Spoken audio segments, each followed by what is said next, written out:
She is coming later. Kwon Tae-young said it the way he said most things about his wife, casually, dismissively, with the specific carelessness of someone who has long since stopped considering that the subject of their words might deserve more careful handling. He was standing at the center of the Grand Intercontinental Seoul's private banquet hall, with a champagne flute in one hand and 10 years of carefully constructed success sitting on his shoulders like a second skin.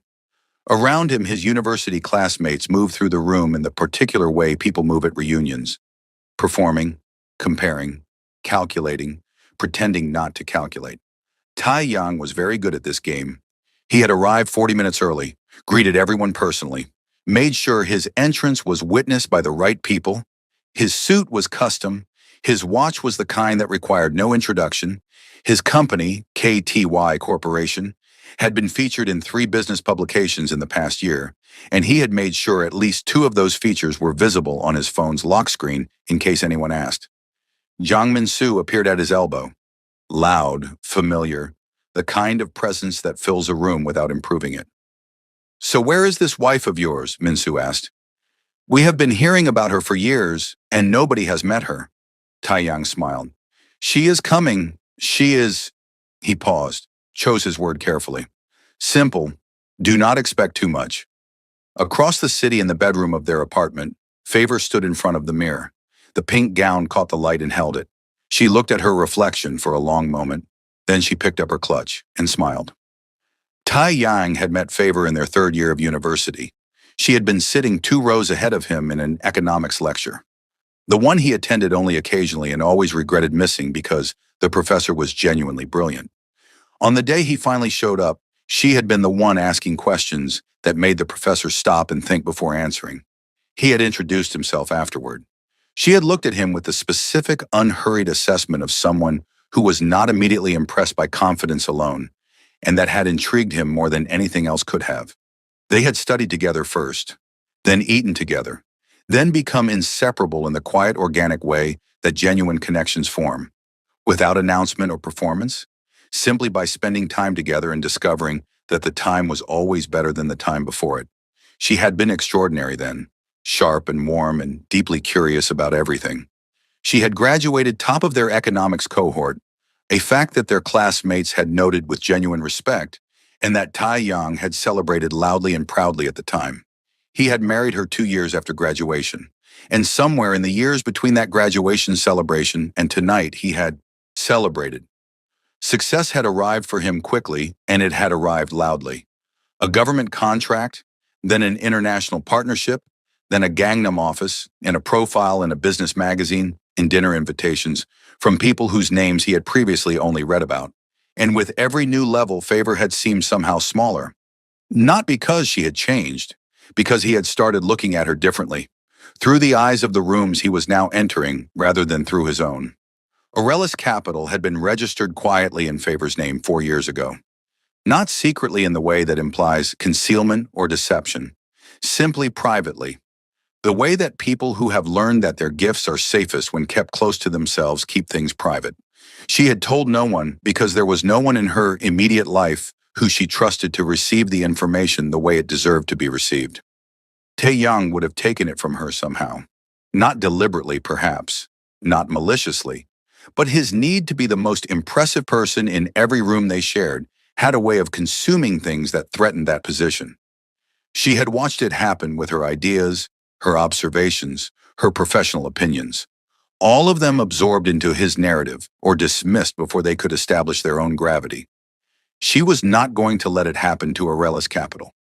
She had started it with her own savings, money she had been accumulating quietly since their 2nd year of marriage from consulting work she did remotely for international firms, work that Tae-young knew about in the vague, distracted way he knew about most things concerning her life.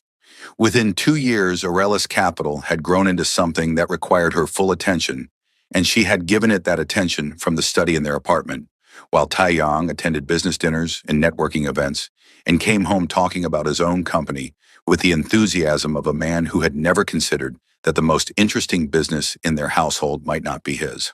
The investment in KTY Corporation shares had begun in year 3, quietly, systematically, legally. By the morning of the reunion, Aurelius Capital held 51% of KTY Corporation's shares. Tai Yang was running a company his wife owned. The reunion was in full swing by 8 p.m.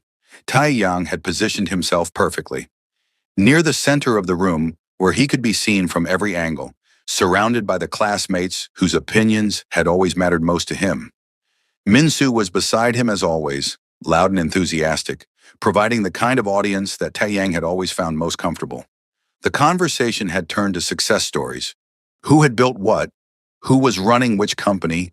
Who had exceeded expectations and who had quietly disappointed? Taeyang had contributed generously to this conversation. KTY Corporation's revenue figures rolled off his tongue with practiced ease. His Gangnam office, his international partnerships, his upcoming expansion into Southeast Asia. His classmates listened with the particular attention people give to someone who is clearly winning at the game they are all playing. "And your wife?" Park Ji-ho asked from across the circle. His voice was casual, but his eyes were attentive in the specific way they always were when favor came up in conversation. "What is she doing these days?" Taeyang waved his hand slightly. "She is at home mostly. She does some consulting work here and there. Nothing significant." He smiled. "She is better suited to the home environment? Not everyone is built for the corporate world." Ji-ho looked at him for a moment without responding. Then the room shifted. Not dramatically. Not all at once. The way a room shifts when something has entered it that is drawing attention the way certain things simply draw attention. Not by announcing itself, but by simply being undeniable. Taeyang turned and stopped breathing for approximately 3 seconds. The woman standing at the entrance of the banquet hall was wearing a pink gown. Not the tentative, apologetic pink of someone unsure of their choice. A deep, confident rose gold that caught the chandelier light and released it slowly. Structured at the shoulders, fitted through the body and flowing into a train that moved behind her, like something deliberate. Her makeup was precise and warm. Her hair was pinned in a sculptural style that showed the clean lines of her face and the specific stillness of her expression. She stood at the entrance for exactly 4 seconds without moving. 4 seconds was enough. The conversations nearest the door dropped first, then the ones behind those. Then a wave of redirected attention moved through the room the way these things always move, from the outside in, unstoppable once started. Taeyang watched from across the room as his classmates, people he had gone to university with, people who had known him for 15 years, turned toward this woman with the collective involuntary attention of a room encountering something genuinely extraordinary. Minsu let out a low sound beside him. "Who is that?" Taeyang did not answer. He was staring, not because he recognized her, because he did not. The woman moved into the room with the unhurried ease of someone who had been in rooms like this before and had long since stopped needing them to validate her presence. She accepted a champagne glass from a passing waiter, smiled at something a nearby classmate said to her, tilted her head slightly in a way that was. Taeyang's champagne glass stopped halfway to his mouth. That tilt. He knew that tilt. The recognition arrived the way the most devastating things arrive. Not with a crash, but with a slow, terrible clarity that started at the edges of his understanding and moved inward until it was impossible to look away from. The tilt of her head, the specific way she held her champagne glass, the small private smile she made when something amused her. Not performing it for the room, but simply having it, the way she had always simply had it in the 14 years he had known her. Favor, his wife, standing in the center of his university reunion in a rose gold gown that had turned every head in the room, including his, before he even knew who he was looking at. He did not move for a long moment. Around him, his classmates were already gravitating toward her, drawn by the specific quality of her presence, the way people are drawn to things that are genuinely compelling, rather than merely impressive. He watched Ji-ho reach her first, watched his oldest friend's face shift from polite greeting to genuine recognition, to something that looked remarkably like unsurprised delight. Minsu was still looking at her from across the room. "Somebody needs to introduce me to that woman," he said, then turned to Taeyang. "Do you know who she is?" Taeyang set his champagne glass down on the nearest surface. "Yes," he said quietly. "Well, who is she?" He looked at Minsu for a moment with an expression that Minsu would later describe to his wife as the face of a man realizing something he could not unrealize. She is my wife, he said. Minsu stared at him, then looked back at Favor, then back at him. That, Minsu said slowly, is your wife. Yes. The one you said was simple. Tai Yang said nothing. The announcement came at 9 p.m. The reunion committee had arranged a brief awards segment, a tradition from their university days carried forward into every gathering. Most successful alumni, most improved, most likely to have been right about everything they said in university. The host, a cheerful classmate named Dong Hyun, who had gone into broadcasting and brought all of it with him, took the microphone with practiced ease and began working through the categories with the warm energy of someone who genuinely enjoyed this part of the evening. Tai Yang had positioned himself near the front. He had been expecting this moment, had been quietly confident about it for weeks. KTY Corporation's numbers were strong. His profile was high. He had mentally prepared a modest but impressive acceptance speech that acknowledged his team while making clear that the vision had been entirely his. And finally, Dong Hyun said, his voice carrying the specific elevation of someone saving the best for last, most successful alumni of the decade. This was not a close vote. He smiled. The voting was not even particularly interesting because one name appeared on almost every single ballot submitted. Tai Yang straightened slightly.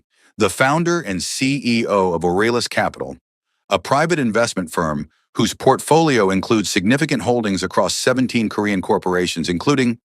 Dong Hyun paused and looked down at his card. Something shifted in his expression. A flicker of surprise quickly controlled. Including a majority shareholding in KTY Corporation. The room shifted.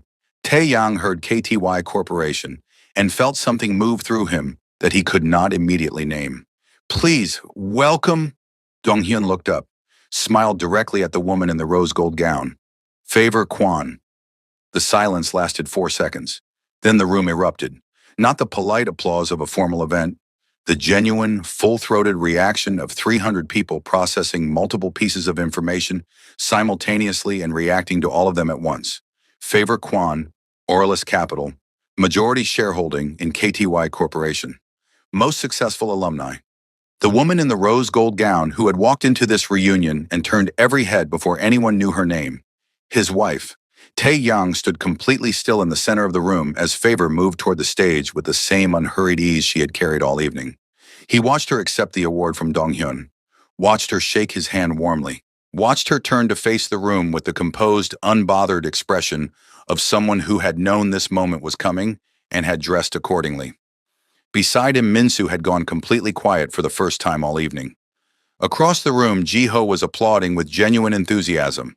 The specific energy of someone whose faith in a person has just been publicly confirmed in the best possible way. Tae Yang heard KTY Corporation again in his mind.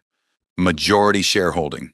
He reached for his phone with hands that were not entirely steady, opened the KTY Corporation shareholder portal, entered his credentials, waited 3 seconds for the page to load. The largest single shareholder entry had always shown his name. It no longer showed his name. Aurelius Capital, 51% majority shareholder. He read it 3 times. The champagne glass he had picked up again slipped from his fingers. A waiter caught it before it hit the floor. Favor's speech lasted 4 minutes. She did not mention Tai Yang once, not because she was performing restraint for the room, but because what she had to say had nothing to do with him and everything to do with the 15 years of work and vision and quiet, relentless building that had brought her to this stage in this room on this evening. She spoke about Aurelius Capital, how it started, what it stood for, where it was going. She spoke about the Korean corporate landscape and the specific opportunities she had identified that others had overlooked. She spoke with the fluency of someone who had spent 15 years thinking about these things and had never once had a room willing to listen until now. The room listened, completely, without distraction, with the specific quality of attention that belongs to people in the presence of someone who genuinely knows what they are talking about and is not performing the knowing. When she finished, the applause was immediate and complete. Ji-ho was on his feet first. Min-soo, to his credit, followed 3 seconds later with the expression of a man rearranging everything he thought he knew about the evening he had just spent. Tae Yang did not applaud. He was looking at his phone. His legal team had been notified automatically when the shareholder portal was accessed. 3 messages had come in while Favor was speaking, each one more carefully worded than the last, but all of them saying the same thing in different ways. Aurelus Capital's majority position was legal, properly acquired, fully documented. KTY Corporation belonged to his wife. It had belonged to his wife for 11 months. He had spent 11 months running a company that his wife owned, presenting its numbers at dinner parties, referencing it in conversations about his success, building his entire identity around something that had quietly and completely ceased to be his. He put his phone in his pocket and looked up at the stage where his wife was accepting congratulations from their classmates with the warm, composed grace of someone who had been ready for this moment for a very long time. The remainder of the evening passed around Taiyang like weather. People moved, conversations happened, music played. He stood in various positions around the room, holding various glasses, and said things when things were required of him, but none of it connected to anything real inside him, because everything real inside him was occupied with a single rearranging thought that kept presenting itself from new angles, no matter how many times he tried to set it down. She had built this. While he was at his business dinners, she had been building this. While he was telling classmates she was better suited to the home environment, she had been acquiring majority shares in his company. While he was performing his success for every room he entered, she had been quietly and completely outbuilding him in the same city, sometimes in the same apartment, always without his knowledge or acknowledgement or support. Ji-ho found him near the window at 10:30 p.m. They stood together in silence for a moment. "You knew," Taeyang said. "Not an accusation, just a recognition." "I suspected," Ji-ho said carefully. "She was always the sharpest person in our cohort, Taeyang. You knew that once." "I forgot." "Yes," Ji-ho said simply. "You did." Another silence. "She graduated top of our class," Taeyang said quietly, almost to himself. "I celebrated that. I was proud of that. I told everyone." He stopped. "When did I stop seeing it?" Ji-ho looked at him for a long moment. "When it stopped being about her," he said, "and started being about you." Across the room, Favor was exchanging cards with 3 classmates who had spent the evening discovering that the most extraordinary person at their reunion had been hiding in plain sight for 15 years. She was warm and genuine and completely at ease, the version of herself that had always existed and that Taiyang had slowly and systematically covered with his need to be the one who shone. She caught his eye once across the room, held his gaze for a moment, then looked away, not with anger, not with triumph, with the clear, settled expression of a woman who has closed a chapter and is already thinking about the next one. The following morning, Taiyang arrived at KTY Corporation headquarters to find that the transition of operational control had already been initiated by Aurelus Capital's legal team overnight. His office remained his for the transition period. His salary continued. His role during the handover was clearly defined and professionally respectful. She had handled it the way she handled everything, with complete competence and zero drama. He sat at his desk and looked at the city through his floor-to-ceiling windows for a long time. Then he opened his laptop and typed a message to the email address listed on the Aurelus Capital website. "I would like to meet, not about the company. I understand the company completely. I would like to meet because I owe you something that has been a long time coming and that I should have given you years ago. If you are willing, I am ready to finally say it properly." He sent it, then sat back and waited. Across the city, in the Aurelus Capital headquarters, Favor's assistant flagged the message as it came in. Favor read it at her desk between 2 back-to-back meetings. She read it once, then set her phone face down on the desk and went back to work. Because that was always what she did. And nothing, not a reunion, not a pink gown, not a majority shareholding, not a long overdue message from a man who had spent 15 years forgetting who she was, could change that. She had always known who she was. She had simply been patient enough to let the room find out. The moral lesson of this story is that never let the room you are trying to impress determine the value of the person standing beside you, because the day will come when that room finds out who they really are, and everything you said about them before that moment will define you far more than it ever defined them.